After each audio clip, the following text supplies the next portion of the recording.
وانشق البحار. Assalamualaikum warahmatullahi wabarakatuh. Bismillahirrahmanirrahim. Alhamdulillahirabbil alamin. Wassalatu wassalamu ala asrofil anbiya'i wal mursalin, nabiyina Muhammad wa ala alihi wa sahbihi wa man tabi'ahum bi ihsanin ila yaumiddin. Amma ba'du. Sedang jamaah, bapak, ibu-ibu, jamaah salat maghrib, semoga Allah Ta'ala merahmati kita. Alhamdulillah kita berkumpul kembali melanjutkan pembahasan fikih kita yang masih membahas tentang wudu. Dan alhamdulillah kita sudah selesaikan fikih wudu dari yang rukun. Kita telah sebutkan ada 6. Kemudian ada sunnah-sunnah wudu, telah kita sebutkan ada 10 sunnah. Itu di kitab Matan Takrib. Walaupun masih ada sunnah-sunnah yang belum beliau sebutkan, seperti doa dan yang lainnya. Pada kesempatan kita kali ini kita sedikit akan menyebutkan keutamaan wudu. Jadi wudu itu keutamanya apa? Supaya kita semakin semangat untuk berwudu, terlebih berwudu yang sempurna, supaya wudu kita itu tidak bermasalah. Ada banyak sekali keutamaan berwudu yang ada di dalam Al-Quran dan hadis. Kita akan sedikit sebutkan beberapa keutamaan saja. Keutamaan yang pertama, keutamaan wudu yang pertama, wudu merupakan sebab untuk mendapatkan kecintaan Allah Ta'ala. Sebagaimana Allah Ta'ala berfirman dalam surat Al-Baqarah ayat 222, wa yas'alunaka 'anil mahid. Orang-orang bertanya kepada engkau, hai Rasulullah, tentang darah haid bagi seorang wanita. Qul huwa adza. Katakan bahwasanya darah itu darah kotor. Fa'tazilun nisaa fil mahid. Maka jauhilah istri-istri kalian ketika sedang haid. Wala taqrabuhunna hatta yatahurna. Dan janganlah kalian mendekati wanita itu sampai suci dari haidnya. Fa idza tatahharna fa'tuhunna min haitsu amarakumullah. Jika wanita itu sudah suci, sudah bersuci, suci kemudian bersuci, maka silahkan kalian datangi wanita itu sesuai dengan apa yang Allah perintahkan. Setelah itu Allah Ta'ala berfirman, innallaha yuhibbut tawwabina wa yuhibbul mutatahhirin. Sesungguhnya Allah Ta'ala itu mencintai orang-orang yang bertaubat, dan Allah mencintai orang-orang yang bersuci. Dan bersuci ini umum, baik bersuci dari hadas besar, yaitu berarti mandi jenabat, atau bersuci dari hadas kecil, yaitu seperti kita berwudu. Kalau kita tidak mendapatkan air, maka kita bertayamum. Di sini kalau kita perhatikan, Allah mengatakan di sini, innallaha yuhibbut tawwabina. Allah itu mencintai orang-orang yang bertaubat. Wa yuhibbul mutatahhirin, dan orang-orang yang bersuci. Maka berarti apa? Allah itu sangat mencintai orang-orang yang dia itu sering mensucikan diri. Baik mensucikan dari hadas besar maupun mensucikan dari hadas kecil. Kemudian keutamaan yang kedua, berwudu itu sababun fi dukhulil jannah. Berwudu itu merupakan sebab kita masuk surga. Walaupun amal yang ringan. Tapi dengan kita berwudu itu di antara salah satu sebab kita itu mudah untuk masuk surga. Tetapi perlu kita fahami bahwa masuk surga itu semuanya dengan rahmat Allah Ta'ala. Semuanya dengan rahmat Allah, bukan dengan amal kita. Tetapi amal kita itu hanya menjadi syarat kita masuk surga. Tapi masuk surganya kita itu dengan rahmat Allah Ta'ala. Oleh itu Rasul mengatakan, la yadkhulul jannata ahadun bi amalihi. Tidak ada seorang pun yang bisa masuk surga dengan amalnya. Sampai Rasulullah ditanya, "Ya Rasulullah, apakah engkau juga seperti itu?" Maka Rasulullah mengatakan, demikian juga saya. Kecuali kalau Allah itu memberikan saya rahmat dan memberikan saya karunia. Berarti masuknya kita ke surga itu karunia Allah Ta'ala. Tapi di antara syaratnya itu, kita itu harus beramal soleh. Di antara amal soleh itu yang bisa memasukkan ke surga itu berwudu. Ada sebuah hadis sahih dikeluarkan oleh Imam Muslim.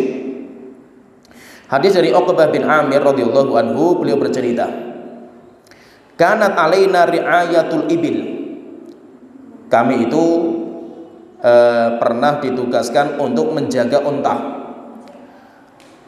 Faja'at naubati, kemudian digilir. Jadi unta milik negara.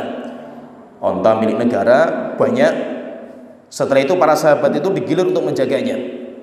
Faja'at naubati, pas waktu itu tiba giliran saya. Akhirnya saya ke unta, yaitu mengembala unta. Farwahtuha bi asyi, kemudian saya kerjakan di malam hari. Pagi harinya itu saya itu sudah selesai tugas saya. Fa adraktu Rasulullah sallallahu alaihi wasallam qa'iman yuhadditsun nas. Ketika saya sudah selesai mengerjakan tugas saya, langsung saya itu menuju ke Rasulullah sallallahu alaihi wasallam. Saya ingin berjumpa dengan beliau.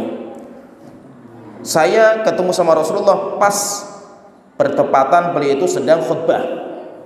Beliau berdiri di hadapan para sahabat, kemudian Rasulullah itu memberikan wasiat.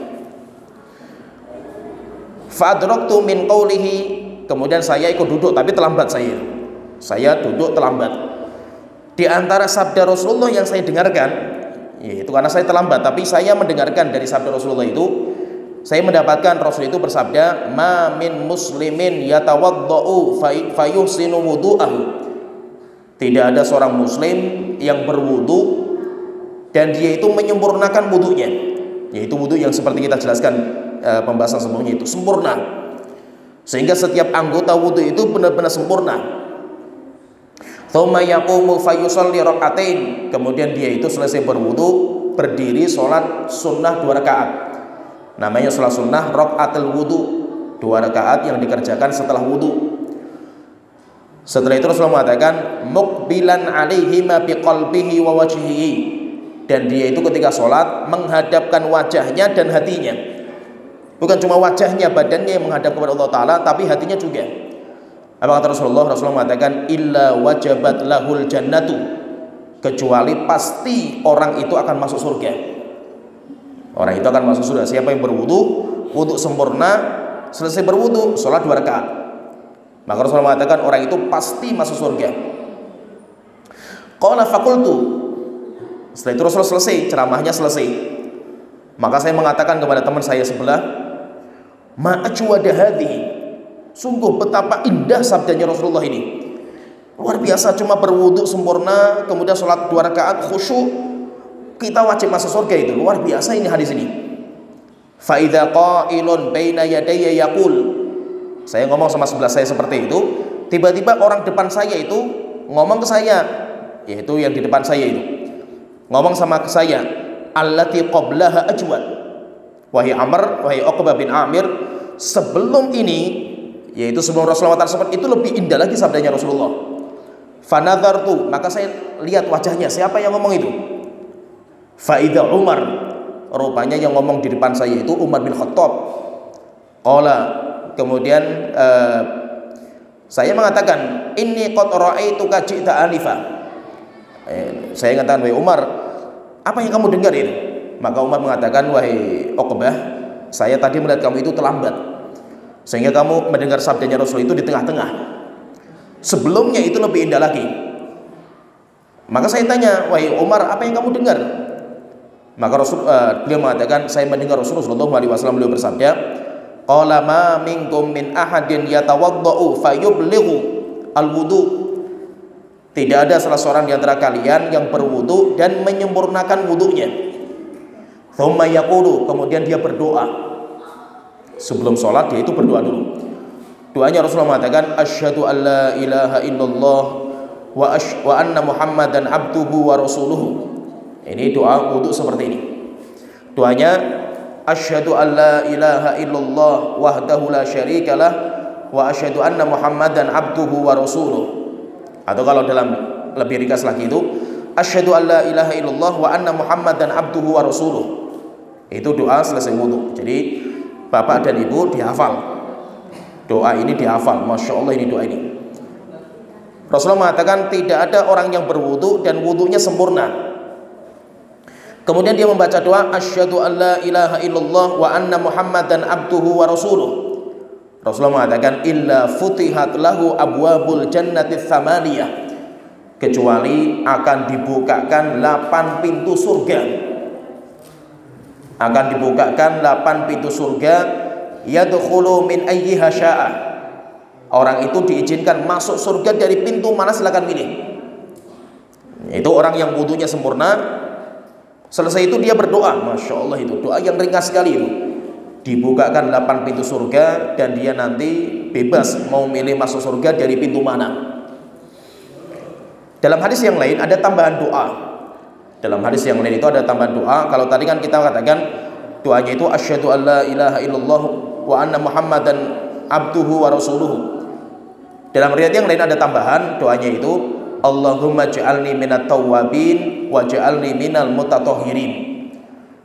Allahumma ja'alni minat tawwabin wa ja'alni minal mutatahhirin. Ini doanya. Berarti kalau lengkapnya itu asyhadu an la ilaha illallah wa anna Muhammadan abduhu wa rasuluh. Allahumma ja'alni minat tawwabin wa ja'alni minal mutatahhirin. Kalau dalam riwayat yang lain Umar bin Khattab radhiyallahu anhu itu belum mengatakan. Ini ada riwayat yang lain juga. Beliau mengatakan Rasulullah sallallahu alaihi wasallam beliau bersabda, "Man tawaddo'a fa ahsanal wudu'a." Siapa yang berwudu dan memperbaiki wudunya. Kemudian dia berdoa, "Asyhadu an la ilaha illallah wahdahu la syarikalah." Ada tambahan wahdahu la syarikalah. "Wa asyhadu anna Muhammadan abduhu wa rasuluh. Allahumma ja'alni minat tawwabin wa ja'alni minal mutatahhirin." Siapa yang berwudu kemudian sempurnakan wudunya, kemudian berdoa asyhadu an la ilaha illallah wahdahu la syarikalah wa asyhadu anna Muhammadan abduhu wa rasuluh. Allahumma ja'alni minat tawwabin wa ja'alni minal mutatahhirin. Rasulullah mengatakan kecuali akan dibukakan baginya pintu 8 pintu surga dan dia diizinkan mau masuk surga dari pintu mana. Berarti luar biasa kalau kita perhatikan itu wudu amal yang ringan ini. Amal yang ringan, amal yang mudah. Tapi subhanallah kalau dia itu berwudu sempurna, kemudian berdoa dengan doa tadi yang kita sebutkan asyhadu an la ilaha illallah wahdahu la syarikalah wa asyhadu anna Muhammadan abduhu wa rasuluh. Allahumma ja'alni minat tawwabin wa ja'alni minal mutatahhirin. Dibukakan 8 pintu surga. Kemudian kalau kita sholat lagi 2 rakaat khusyuk, maka kita itu wajib masuk surga kita ini. Itu kan luar biasa, amal yang ringkas. Amal yang ringkas. Ada sebuah riwayat juga. Ada sebuah riwayat sampai dalam riwayat ini menggambarkan orang yang dia itu berwudu, rajin menjaga wudunya itu sampai sandal yang di surga saja itu menunggu kita itu. Itu hadis yang luar biasa lagi. Hadis dari Buraidah bin Husayb al-Aslami radhiyallahu anhu. Beliau bercerita, asbaha Rasulullah sallallahu alaihi wasallam fada'a Bilalan. Pernah suatu ketika di pagi hari Rasulullah sallallahu alaihi wasallam itu memanggil Bilal. Dan itu biasanya Rasul itu sering diskusi dengan para sahabat itu setelah sholat subuh. Jadi kebiasaan Rasul itu kalau selesai sholat subuh, Rasul itu menghadapkan wajahnya kepada para sahabat, berzikir, selesai berzikir, maka nanti ada diskusi. Terkadang diskusinya itu masalah mimpi. Siapa di antara kalian yang tadi malam mimpi? Ada yang katanya Rasulullah saya bermimpi. Ceritakan mimpi kamu. Nanti setelah itu Rasulullah mengatakan siapa di antara kalian yang ingin menafsirkan? Pernah Abu Bakar menafsirkan. Setelah menafsirkan kata Rasulullah, dalam tafsiran kamu itu ya Abu Bakar ada yang keliru, ada juga yang benar. Terkadang Rasulullah cari para sahabat, siapa yang enggak bangun sholat subuh ini? nggak pernah kelihatan. Bisa, oh si fulan, tanya mana si fulan kok nggak kelihatan ini. Kalau sakit maka Rasulullah itu berkunjung ke sana bareng-bareng. Jadi itu kebiasaan Rasulullah. Nah suatu ketika Rasulullah itu salat subuh, setelah itu Rasulullah itu panggil Bilal, Bilal sini. Hanya Bilal maju. Kemudian Rasulullah bertanya, ya Bilal, bima sabaqtani ilal jannah. Wahai Bilal, apa yang membuat kamu itu kok bisa mendahului saya masuk surga? Yaitu kamu itu mendahului masuk surga itu apa amal yang kamu kerjakan, wahai Bilal? Setelah itu Rasulullah mengatakan, ma dakhaltul jannata qattu illa sami'tu khosyakata amami. Rasulullah mengatakan, wahai Bilal, saya itu kalau masuk surga, mesti saya itu mendengar sandal kamu itu sudah bergerak-gerak di depan saya itu. Dakhaltul barihata al-jannata. Setelah itu Rasulullah bercerita, wahai Bilal, saya tadi malam itu masuk surga. Tadi malam itu saya bermimpi, dan bermimpi saya masuk surga. Dan mimpinya Nabi itu benar. Mimpinya Nabi itu wahyu. Rasulullah mengatakan, saya tadi malam itu masuk surga. Fasami'tu khosyataka amami, dan saya itu mendengar suara terumpah kamu itu sudah bergerak-gerak. Itu masa itu apa? Amal kamu itu apa itu? Setelah itu Rasulullah bercerita lagi itu. Kemudian saya itu berjalan lagi. Saya masuk surga lagi, berjalan lagi. Fa'ataitu ala qasrin murabba'in musyrifin min dhahabin. Kemudian saya ketika masuk, saya itu mendapatkan sebuah istana. Kata Rasulullah mengatakan yang bentuknya itu segi empat, sangat indah kata Rasulullah itu. Terbuat dari semua emas. Bangunannya itu semuanya emas. Fakultu, maka saya tanya sama malaikat penjaga surga, liman hadzal qasr? Wahai malaikat, ini istana yang sangat megah ini itu milik siapa? Maka qalu, malaikat-malaikat mengatakan, li rajulin minal Arab. Itu bagi salah satu orang dari orang Arab. Maka fakultu, saya bertanya, ana Arabiyu, saya orang Arab gitu. Apa itu milik saya? Malaikat mengatakan, ya itu dari orang Quraisy, bukan semua orang Arab. Maka Rasulullah mengatakan, saya dari Quraisy juga itu. Maka malaikat mengatakan, li rajulin min ummati Muhammad. Itu disediakan bagi satu orang dari umatnya Rasulullah, umatnya Muhammad. Maka kultu, saya ngomong sama mereka, ana Muhammad, saya Muhammad, liman hadzal qasr? Saya pengen tanya, ini siapa gitu, milik siapa ini bangunan yang indah ini? Qalu li Umar bin Khattab. Maka malaikat mengatakan, ini miliknya Umar bin Khattab. Akhirnya setelah itu Rasulullah selesai ceritanya, selesai sampai di situ, cerita mimpinya Rasulullah masuk surga. Akhirnya Rasul tanya sama Bilal, Bilal, apa amal yang sering kamu jaga itu apa? Maka Bilal menyebutkan dua. Bilal itu menyebutkan dua. Beliau mengatakan, faqala Bilal, maka Bilal mengatakan, ya Rasulullah, ma adzantu qattu illa sholaitu rakaatain. Wahai Rasulullah, saya itu tidak azan, kan termasuk muadzinnya Rasulullah itu Bilal. Saya tidak azan kecuali setelah itu saya mesti sholat 2 rakaat. Dan sholat selesai azan itu sunnah. Kapan saja. Semua selesai azan itu pasti ada sholat sunnah 2 rakaat. Saya Rasulullah mengatakan, ma baina kulli adzanaini sholat. Antara 2 azan, yaitu azan dan qomat, itu mesti ada sholat sunnah. Ini yang pertama. Kemudian yang kedua kata beliau, wa ma asabani hadatsun qattu illa tawaddatu. Bilal mengatakan, wahai Rasulullah, saya itu kalau hadas, yaitu batal wudu saya, kecuali pasti saya itu ngambil air wudu. Setiap batal wudu saya ngambil air wudu. Dan ketika saya itu berwudu, fara'aitu lillahi alayya rakaatin, pasti saya itu mengerjakan sholat sunnah 2 rakaat. Sholat sunnah selesai wudu. Itu 2 ini yang saya jaga, itu 2 ini ya Rasulullah. Setiap saya selesai azan, mesti saya sholat sunnah 2 rakaat. Yang kedua, kalau saya batal wudu saya, mau siang maupun malam, kecuali pasti aku itu ngambil air wudu, kemudian wudu sampai selesai, kemudian sholat 2 rakaat. Maka setelah itu Rasulullah SAW beliau mengatakan, bihima, dengan 2 amal inilah yang membuat sandal kamu itu nunggu kamu di surga.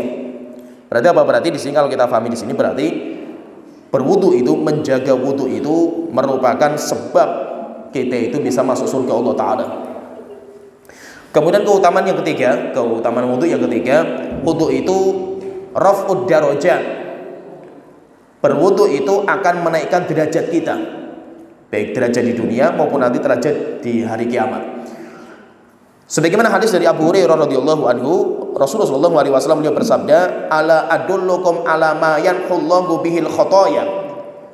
Wahai para sahabatku, maukah kalian itu saya tunjukkan amal yang bisa membersihkan dosa-dosa kalian, wa yarfa'u bihi darajat, dan bisa menaikkan derajat kalian? Qalu bala, maka para sahabat langsung mengatakan, ya Rasulullah, apa itu? Maka Rasulullah mengatakan ada 3. Rasulullah mengatakan, qala isbaghul wudu alal makari. Yang pertama, amal yang bisa menghapuskan dosa dan menaikkan derajat, yang pertama, menyempurnakan wudu dalam kondisi yang berat. Berat itu misalkan kita lagi di Dieng misalkan, dingin, tapi apa? Kita mesti wudunya sempurna. Jadi kita berjuang untuk wudu sempurna walaupun kita itu merasa berat. Ini yang pertama. Yang kedua, wa kathratul khuta ilal masajid. Ini faham ini, Bapak dan Ibu faham ini. Ini 3 amal itu luar biasa ini. Yang pertama, jadi amal yang bisa menghapuskan dosa, menaikkan derajat itu menyempurnakan wudu dalam kondisi apapun, yaitu dalam kondisi walaupun kita itu sedang berat. Yang kedua, memperbanyak langkah kaki kita menuju masjid.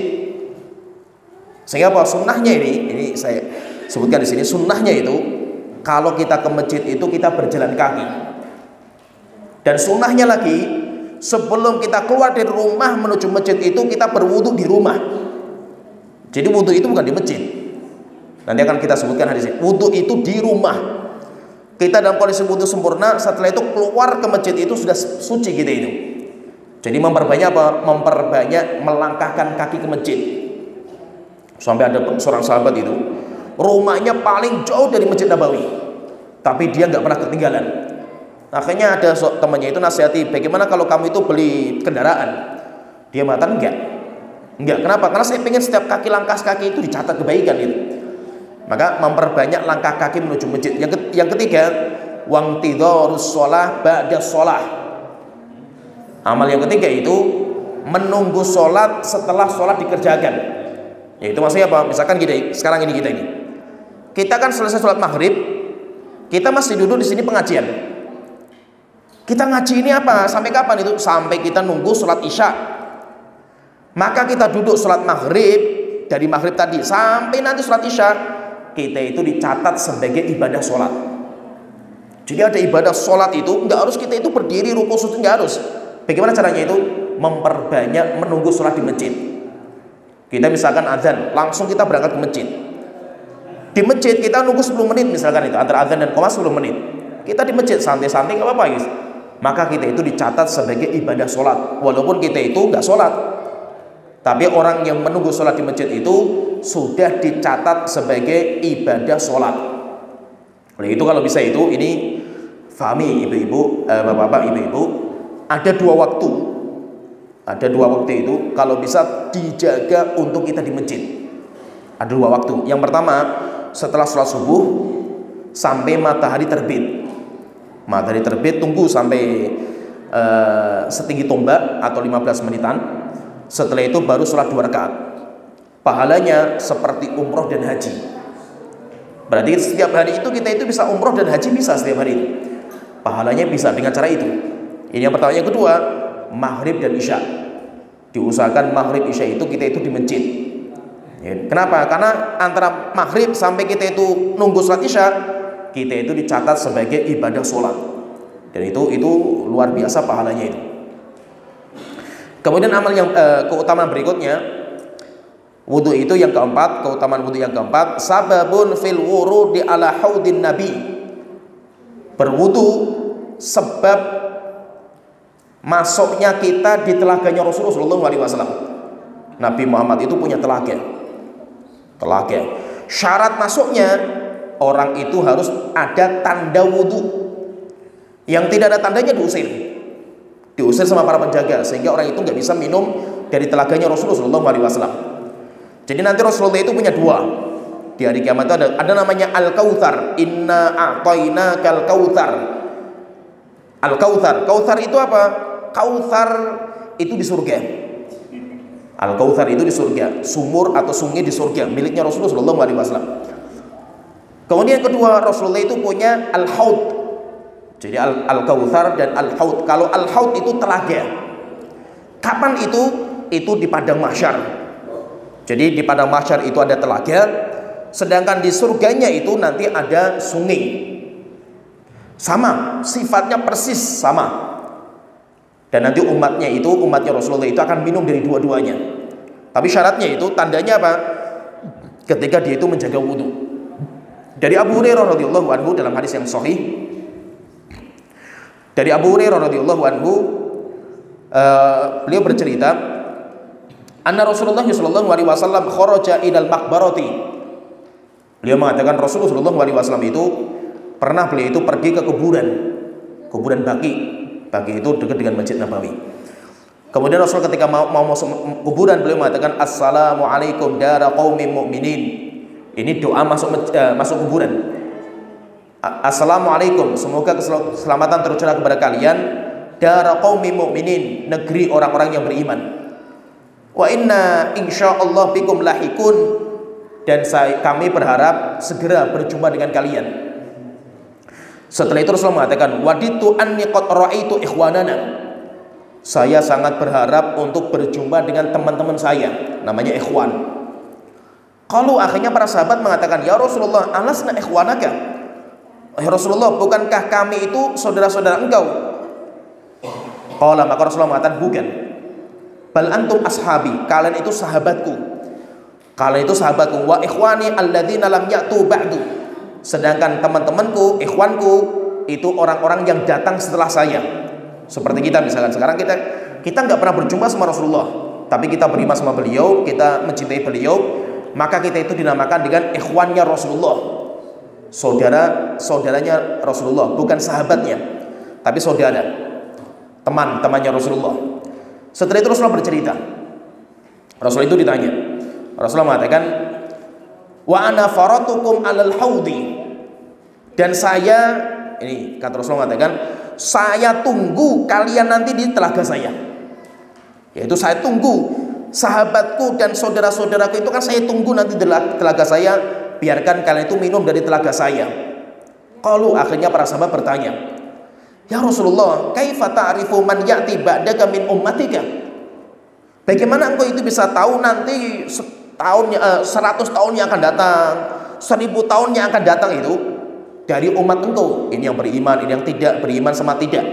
Itu bagaimana cirinya engkau mengetahui itu? Misalkan kita itu sudah hidup 1000 tahun yang lalu dari kematian Rasulullah kan gitu.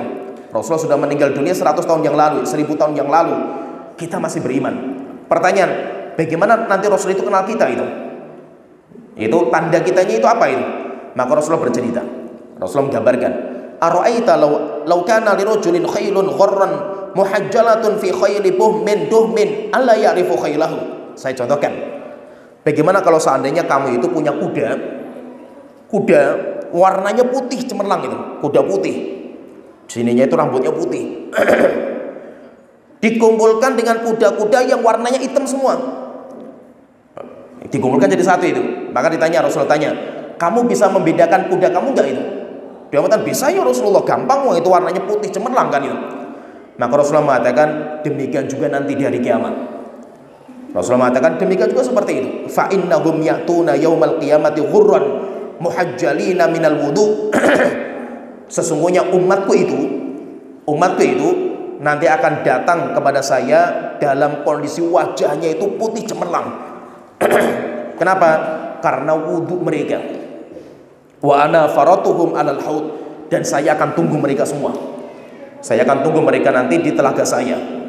Nah, berarti menunjukkan di sini berarti telaganya Rasulullah SAW itu syarat kita itu boleh masuk itu ketika kita itu memiliki cahaya. Dapatnya dari mana cahaya dalam tubuh kita itu? Dari anggota wudhu kita. Dan telaganya Rasulullah SAW itu disebutkan dalam Sahih Bukhari. Sedikit gambaran telaganya Rasulullah itu, Rasulullah mengatakan haudi masiratu syahrin. Telaga, jadi telaga lah. Ini bukan sungai. Kalau sungai kan di Al-Kautsar. Telaganya Rasulullah itu bentuknya segi empat. Setiap sisi itu seperti perjalanan 1 bulan. Jadi kalau kita berjalan kaki itu butuh waktu 1 bulan. Itu setiap sisi itu perseginya itu. Saya terus mengatakan ma'uhu abyadu minal laban. Airnya itu lebih putih daripada susu. Airnya lebih putih daripada susu. Warihu atyabu minal misik. Dan baunya itu lebih harum daripada minyak kasturi. Wa kizanuhu kanujumi sama. Dan gelas-gelasnya itu yang digunakan untuk minum itu sejumlah bintang-bintang di langit. Man syariba minha fala yadmau abadan. Siapa yang minum satu teguk tidak akan haus selama-lamanya. Dalam ayat yang disebutkan rasanya itu lebih manis daripada madu. Kemudian kerikil-kerikilnya itu permata, sehingga kelap-kelip itu. Sehingga orang ketika minum itu dia tidak akan haus selamanya. Itu diantara gambaran telaganya Rasulullah SAW. Dan nanti orang yang masuk telaganya Rasulullah itu orang yang punya ciri. Cirinya itu apa? Bercahaya wajahnya itu. Dan siapa itu? Orang-orang yang mereka itu berwudu di dunia. Kemudian yang kelima, keutamaan wudu yang kelima, takfirul khotoya. Berwudu itu menghapuskan dosa-dosa. Kita itu kalau berwudu itu, kita itu akan menghapuskan dosa-dosa kita. Jadi kalau kita berwudu, kita mencuci berkumur-kumur misalkan ya. Kita anggota wudu pertama kan kita berkumur-kumur. Ketika kita berkumur-kumur, kemudian air wudu kita tumpahkan, maka semua dosa mulut berguguran dengan tetesan air wudu. Setelah itu kita mencuci wajah, maka semua dosa yang dikerjakan sama wajah kita ini akan bertetesan, berguguran dengan tetesan air wudu. Setelah itu kita mencuci tangan kanan kiri, maka semua dosa yang di tangan kanan kiri kita berguguran dengan tetesan air wudu. Mengusap kepala, semua dosa yang dikerjakan sama otak kita, pikiran kita terhapus dengan air wudu. Kita mencuci kaki kita, maka semuanya bersih. Maka itu orang itu keluar dari wudu, selesai berwudu, bersih dia itu dari dosa-dosa itu. Bersih, tapi disebutkan oleh para ulama yang dimaksud dengan dosa yang bersih itu adalah dosa-dosa kecil. Yang dibersihkan itu dosa-dosa kecil. Kalau dosa besar nggak bisa. Kalau dosa besar itu dia harus bertobat kepada Allah Ta'ala. Tapi kalau dosa kecil bisa dibersihkan dengan amal soleh seperti ini. Kayak kita sholat, Rasul itu menggambarkan, bagi para sahabatku, bagaimana kalau ada orang depan rumahnya itu ada sungai yang mengalir. Setiap hari mandi 5 kali, bersih nggak orang itu? Maka para sahabat mengatakan, ya Rasulullah, bersih sekali. Kemudian Rasulullah mengatakan, itu gambaran orang yang sholat berjamaah, sholat 5 waktu. Sehingga kita sholat itu kayak kita dimandikan, tapi yang dimandikan roh kita, bukan badan kita. Oleh itu terkadang roh itu perlu dibersihkan. Kita itu sekarang di kehidupan dunia itu, kita itu terlalu sibuk untuk membersihkan casing kita, wadah diri kita itu casing gitu, yaitu apa? Badan. Sehingga badan itu yang diperhatikan, dibersihkan, dimandikan, kasih minyak wangi, kasih baju yang bersih, jaga penampilan. Itu penting, itu bagus, kebersihan itu bagus gitu. Tapi yang lebih penting dari itu, bagaimana kita itu bisa membersihkan roh kita. Roh kita itu pun kita bersihkan. Dan Allah nggak melihat rupa kita lagi gitu. Rupa kita itu nggak ada harganya di hadapan Allah Ta'ala. Tapi yang Allah lihat itu nanti roh kita. Maka itu terkadang ada orang, dia itu bersih ketika di dunia, badannya bersih, bajunya bersih, tapi ketika dicabut dari rohnya itu, dicabut dari jasadnya, baunya busuk. Sehingga baunya itu menyengat sampai ke atas langit, sehingga semua malaikat mencaci maki orang itu. Kenapa? Karena bau busuknya. Sehingga apa? Berarti apa? Ada yang harus kita bersihkan dan mandikan itu ada. Selain apa? Badan kita ini, yaitu kita itu harus memandikan roh kita. Roh kita, hati kita itu kita bersihkan. Dengan apa ya? Dengan amal soleh kita ini. Dengan kita itu beramal soleh, kita berwudu, kita mandi, dan kita itu sholat dan yang lainnya. Berarti berwudu itu bisa menghapuskan dosa-dosa kita. Kemudian yang keenam, keutamaan berwudu itu tanda ciri dia itu orang mukmin. Ciri orang mukmin itu dia itu menjaga wudunya. Itu ciri. Sebagaimana disebutkan oleh Abdullah bin Amr bin As radhiyallahu anhuma, beliau bercerita, Rasulullah SAW beliau bersabda, istaqimu wa lan tuhsu. Rasulullah mengatakan, istiqomahlah kalian dalam agama dan jangan ke kanan dan ke kiri. Istiqomah lempeng walaupun berat. Istiqomah itu nggak mudah. Karena syaitan itu musuh bebuyutan kita, nggak pernah selesai menyesatkan kita. Setelah itu Rasulullah mengatakan, wa'lamu anna min afdhali a'malikum shalah.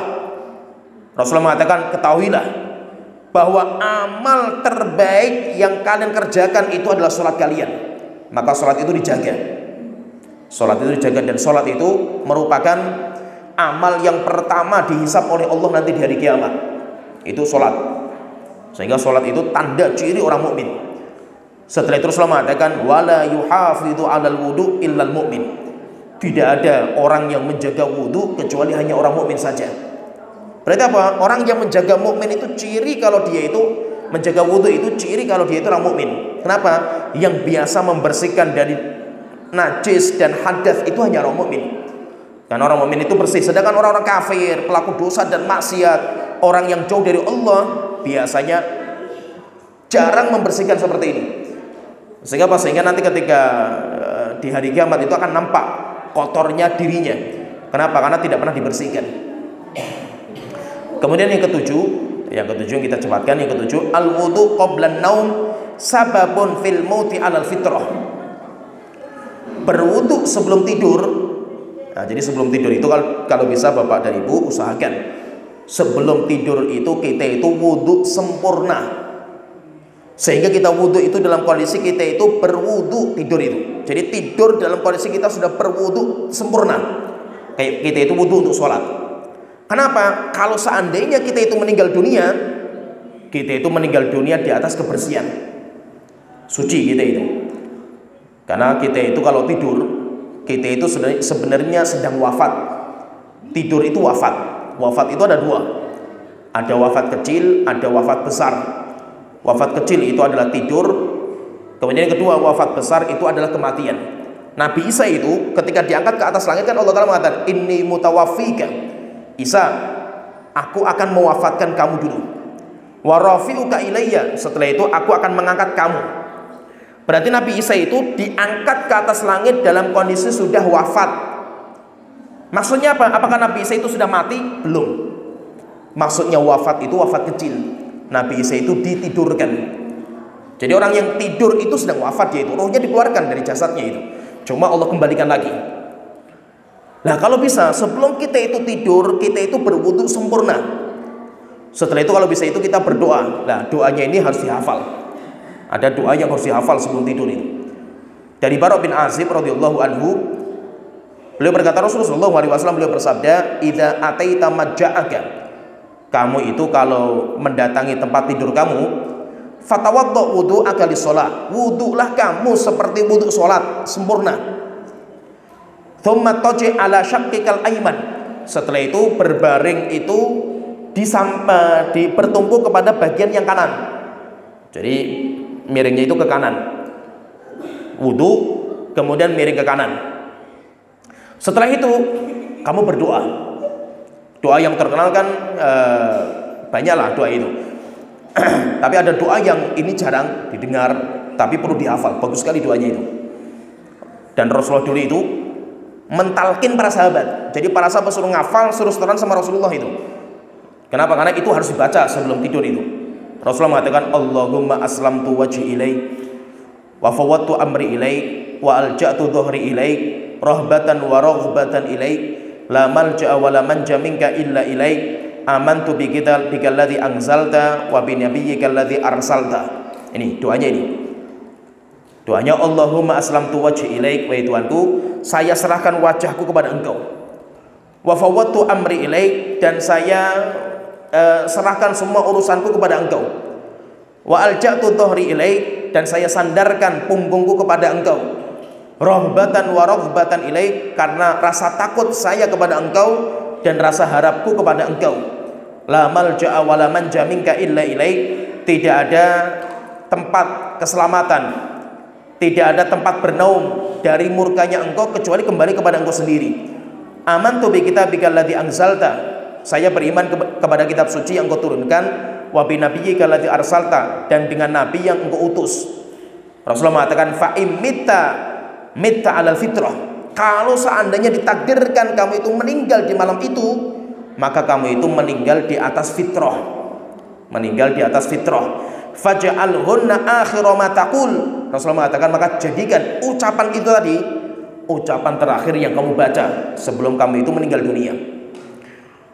Akhirnya cerita ini, Bara bin Azib itu cerita, fakultu, maka saya itu ketika setoran sama Rasulullah, tadi hafalan doa itu saya setoran sama Rasulullah itu saya keliru. Wa bi rasulikal ladzi arsalta, kan terakhir kan wa bi nabiyyikal ladzi arsalta. Dia keliru. Dia mengatakan wa bi rasulikal ladzi arsalta, dengan rasul yang kau utus. Maka Rasulullah mengatakan bukan seperti itu. Wa bi nabiyyikal ladzi arsalta, dengan nabi yang kau utus, bukan rasul. Akhirnya Bara bin Azib ngulang lagi. Berarti menunjukkan apa? Doa ini itu ditalkin kayak anak kecil itu. Sahabat ditalkin, kemudian mereka itu setoran satu-satu sama Rasulullah. Ketika ada yang keliru dibenarkan. Itu menunjukkan bahwa doa ini penting sekali. Kalau bisa dihafal. Kalau tidak dihafal ya ditulis. Nanti sebelum tidur buka tulisannya itu, baca. Karena biasanya itu kebiasaan itu perlu. Kalau orang sudah biasa enak. Kalau belum biasa, belum hafal, itu perlu dibiasakan pertama itu dengan cara dibaca. Nanti lama-lama hafal sendiri. Kemudian yang ke-8 di antara keutamaan wudu yang ke-8 itu, an-naumu ala wudu sababun fi ijabati du'a.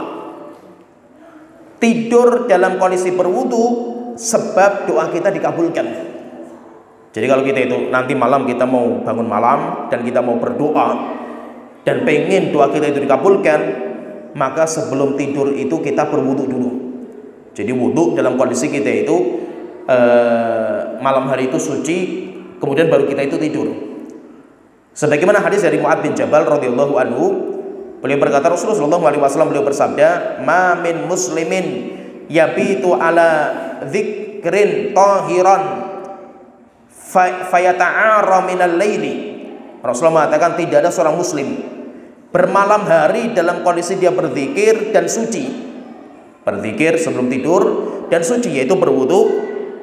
Fayata'ara minal laili, kemudian dia itu bangun salat malam. Fayas'alullahu khairan minad dunya wal akhirah, kemudian selesai salat malam dia berdoa minta sama Allah kebaikan dunia dan kebaikan akhirat. Illa a'tahullahu iyyah, kecuali pasti Allah langsung kabulkan permintaan dia itu. Tapi Rasulullah mengatakan apa? Tidurnya itu dalam kondisi berzikir. Yang kedua, dalam kondisi dia itu suci. Tidurnya dalam kondisi seperti itu. Akhirnya apa? Kalau nanti toh dia itu bisa bangun salat malam, berdoa, maka doanya itu langsung dikabulkan oleh Allah Ta'ala. Jadi kalau kita perhatikan di sini berarti wudu itu nanti kalau bisa itu dalam semua kondisi, seperti Bilal tadi. Itu yang terbaik. Yaitu apa? Setiap kita batal langsung kita ngambil air wudu. Itu kalau bisa seperti itu luar biasa kita ini. Kalau tidak bisa seperti itu, minimal kita itu sebelum tidur kita berwudu. Walaupun kita nggak ibadah, kalau kita mau sholat sih pasti kita berwudu kan itu. Kita mau ibadah sunahnya berwudu, tapi ini kita nggak ibadah. Kita mau tidur, tapi kita itu dalam kondisi kita berwudu, yaitu apa? Sebelum tidur. Dan kalau sudah dibiasakan itu enak. Intinya itu apa? Intinya itu semuanya itu butuh kebiasaan. Orang itu kalau sudah biasa itu mudah, semuanya itu gampang gitu. Tapi yang butuh perjuangan itu membiasakan dari awal. Memang membiasakan dari awal itu susah. Masya Allah itu mati-matian kita itu. Kalau sudah biasa itu enak itu. Kita mau amalkan apa saja kalau sudah terbiasa itu enak itu. Ya kan? Tapi kalau belum terbiasa, nah kita berjuang untuk membiasakan. Seperti misalkan adab tidur tadi, seperti kita berdoa, yaitu berwudu, itu kalau kita nggak biasa susah itu, sungkan sekali kan gitu. Mau tidur harus wudu dulu, kemudian harus ini, sungkan gitu. Tapi kalau kita sudah biasa itu sampai gini, sampai tingkatan kita itu kalau nggak berwudu itu kayak ada yang kurang gitu namanya itu, kayak rasanya gimana, nggak enak gitu loh. Itu kenapa seperti itu? Karena kita itu sudah biasa. Jadi kebiasaan itu kalau sudah jadi kebiasaan, kita itu kalau suatu ketika kita itu nggak mengamalkan, itu kayak ada yang kurang dalam diri kita itu, nggak enak gitu loh. Kenapa seperti itu? Karena kita itu sudah biasa, sudah terbiasa. Nah itu kalau bisa itu, misalkan kita itu mau tidur itu apa ya? Kita ke WC, kencing, gosok gigi, berwudu, setelah itu baru tidur. Dan itu kalau sudah biasa, kita kalau nggak ngamalkan seperti itu kayak rasanya Allah nggak enak sekali tidur kita itu. Dan subhanallah ya, ini fahami ya, ini bapak dan ibu fahami ya. Tidur itu kan kenikmatan. Sehingga sampai Allah Ta'ala mengatakan wan nauma subata. Kami jadikan tidur sebagai istirahat bagi manusia di dunia. Kenapa? Tidur itu nikmat. Karena kehidupan dunia itu melelahkan. Sedangkan kehidupan akhirat di surga itu nggak ada namanya orang tidur. Rasulullah ditanya, ya Rasulullah, apakah nanti penghuni surga itu tidur? Tidak. Penghuni surga itu nggak tidur gitu. Karena tidur itu teman kematian. Kenapa? Di surga tidak capek, tidak lelah.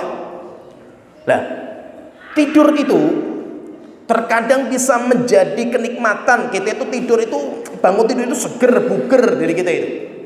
Terkadang kita tidur itu bangun kayak istilahnya itu dipukuli orang kampung gitu loh. Pegel semua badan kita itu, rasanya nggak enak sekali tidur kita itu. Nah, kenapa kok bisa seperti itu gitu, Mas Eko? Kenapa bisa seperti itu gitu? Demikian juga terkadang apa? Orang tidur itu sebentar saja itu enak gitu loh. Namanya tidur yang berkualitas. Tidur itu yang kita butuhkan itu kualitas tidurnya, bukan kuantitasnya. Nggak mesti kita itu tidur 8 jam, itu nggak mesti gitu.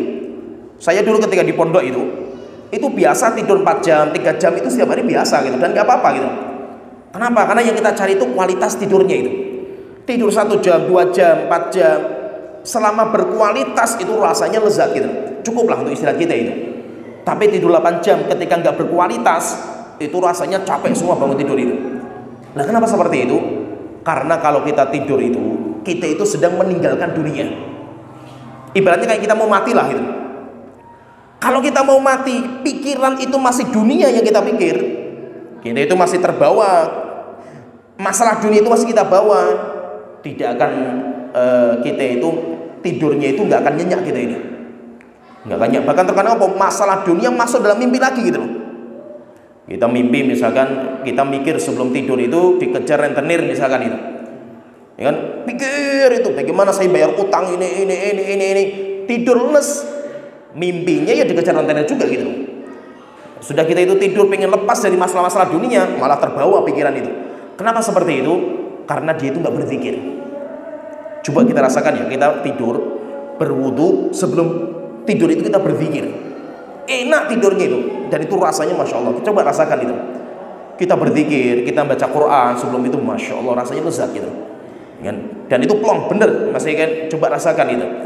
Jadi caranya seperti itu. Kita itu jaga wudu kita dalam kehidupan setiap hari kita, apalagi sebelum kita itu tidur. Ya mungkin sampai di sini pembahasan kita tentang keutamaan berwudu. Insya Allah berarti kita sudah selesai pembahasan wudu. Nanti insya Allah ke depan kita akan membahas tentang pembatal wudu. Itu yang pertama nanti ada buang hajat, beliau sebutkan di sini. Ya sampai di sini wa akhiru da'wana alhamdulillahirabbil alamin sallallahu alaihi Muhammad wa ala alihi wasallam. Assalamualaikum warahmatullahi wabarakatuh.